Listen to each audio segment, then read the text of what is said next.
മാതാവിൻ സ്നേഹം മണ്ണോളം മാത്രം, മാലോകരെല്ലാം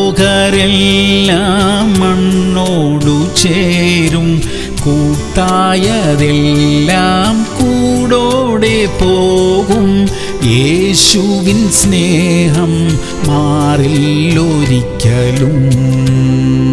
സങ്കീർത്തനങ്ങൾ 32:5. എന്റെ ലംഘനങ്ങളെ യഹോവയോട് ഏറ്റുപറയും എന്ന് ഞാൻ പറഞ്ഞു, അപ്പോൾ നീ എന്റെ പാപത്തിന്റെ കുറ്റം ക്ഷമിച്ചു തന്നു. പ്രിയമുള്ളവരെ, ആർക്കും തെറ്റു സംഭവിക്കാം. തെറ്റ് ബോധ്യപ്പെടുമ്പോൾ അതിനെ അംഗീകരിക്കുന്നതാണ് നല്ല വ്യക്തിത്വം. തെറ്റിനെ മറച്ചുവെച്ചാൽ അത് നമ്മെ വലിയ ദോഷത്തിലേക്കായിരിക്കും നയിക്കുന്നത്. അതിനെ ഏറ്റുപറഞ്ഞ് ഉപേക്ഷിക്കുമ്പോൾ നമുക്ക് ദൈവത്തിന്റെ കരുണ ലഭിക്കും. ദൈവം നമ്മുടെ കുറവുകളെ ക്ഷമിക്കും. സമാധാനമുള്ള മനോഹരമായ ഒരു ജീവിതം ദൈവം നമുക്ക് തരും. പ്രാർത്ഥിക്കാം. സ്വർഗീയ പിതാവേ, ഞങ്ങളുടെ തെറ്റുകളെ ക്ഷമിക്കണമേ. തെറ്റു ചെയ്യാതെ ജീവിക്കാൻ സഹായിക്കണമേ. പാപങ്ങളെ ഏറ്റുപറഞ്ഞ് ഉപേക്ഷിക്കുവാനുള്ള കൃപ തരണമേ അപ്പാ. യേശു ക്രിസ്തുവിന്റെ നാമത്തിൽ തന്നെ.